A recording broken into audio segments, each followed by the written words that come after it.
name is Dr. Ninova and I will take care of your case. So explain your worries. My name is Nona Kadieva and I'm here to talk about my dad. I think he has a pretty severe case of Alzheimer's disease. It all started 1 year ago. At first he started forgetting small things and he would get lost around the neighborhood once in a while.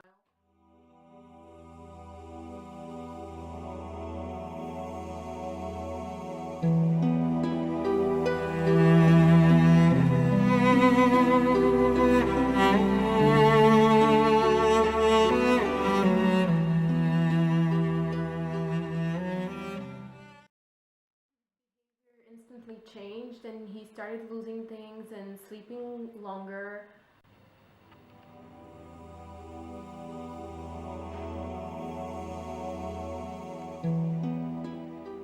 It was a sudden complication of his lifestyle because the chores he would normally do took him twice as much time, and he often forgot some things that he was supposed to do, like get groceries or something.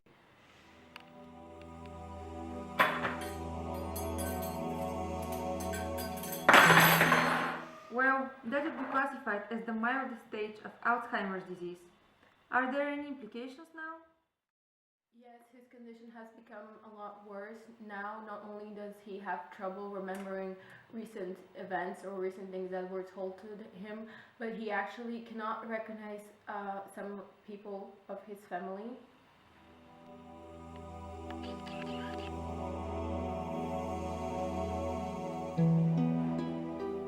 I remember 2 weeks ago I went to see him and he couldn't even recognize me.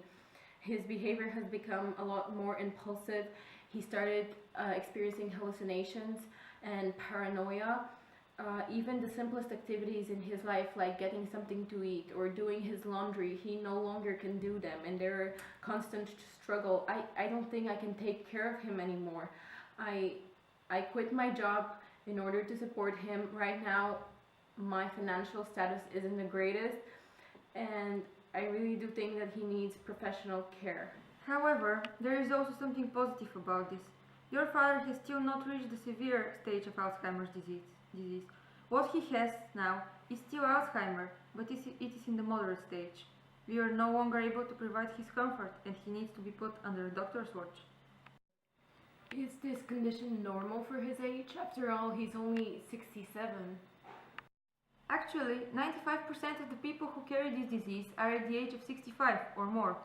The disease is in fact sex-linked, and women who carry the APOE4 gene are much more likely to suffer from Alzheimer's than men, because men have only one allele of this gene, and the risk of getting the disease is of course lower. However, APOE4 is not the only gene that can mutate to cause Alzheimer's, so identifying it is not enough.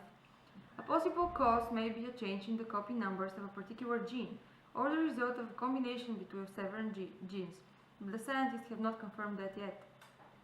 The fact of the matter is that there is nothing unusual for a Caucasian male at the age of your father to develop the disease. Does race really matter? Because I have a little son, his name is Pablo, and he is half Hispanic.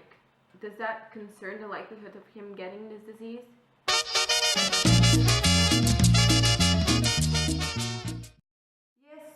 Actually, Hispanics are 1.5 times more likely than Caucasians to develop the disease, while African Americans are twice as likely.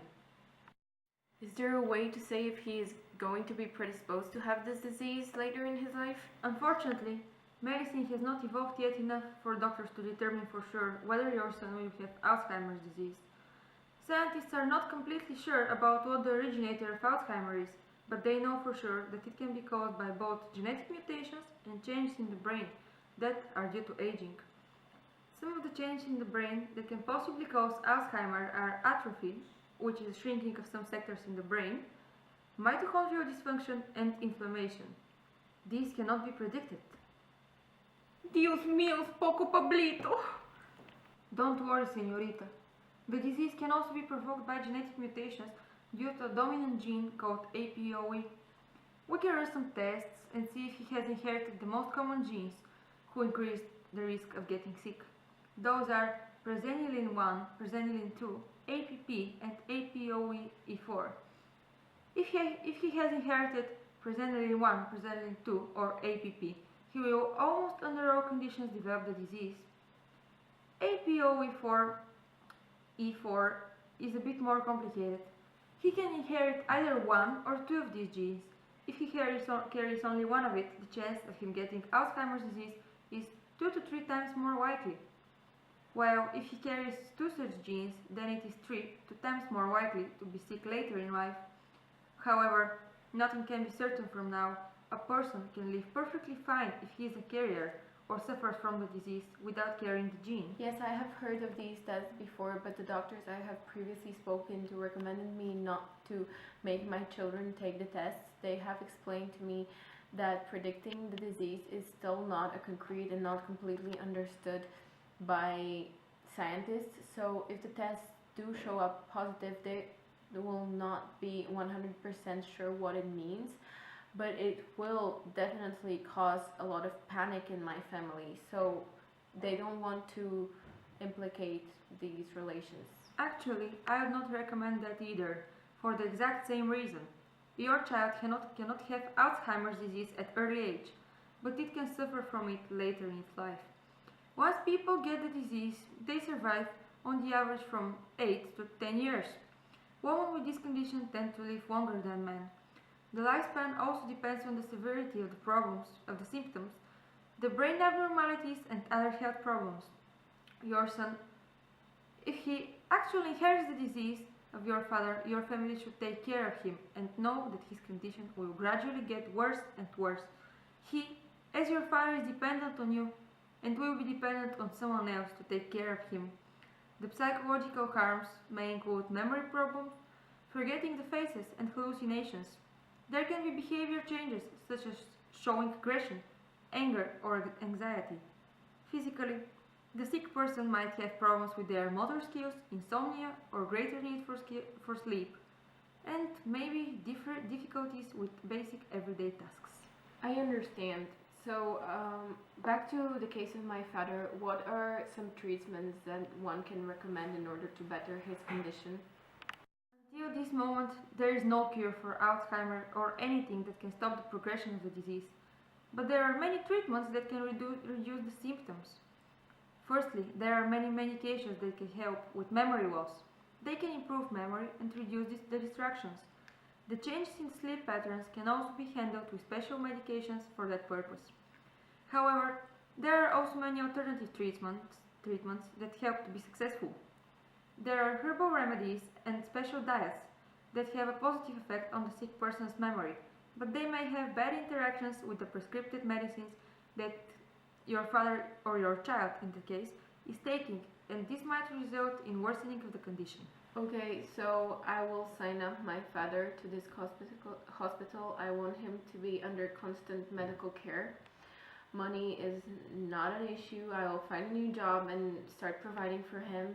I will visit about 2 times a week, so I guess the question that remains is, can you take him in? Of course, your father will be in great care here. I will advise you not to worry about your son. He is still very young, and by the time he gets older, medicine will be so much more advanced. Alzheimer's disease is one of those things in medicine that we have so much more to learn and research about. Like, is there a vaccine that can be created in order to stop those genetic mutations we just talked about? Or are there any behavioral symptoms that arise at an early age who can indicate that the person will develop the disease in the future? Thank you very much. I will come back with him on Monday. Great, you're welcome. I'm happy that I helped. Bye. Bye. Hello, I'm Eva. And I'm Nona. And we hope that you liked our video.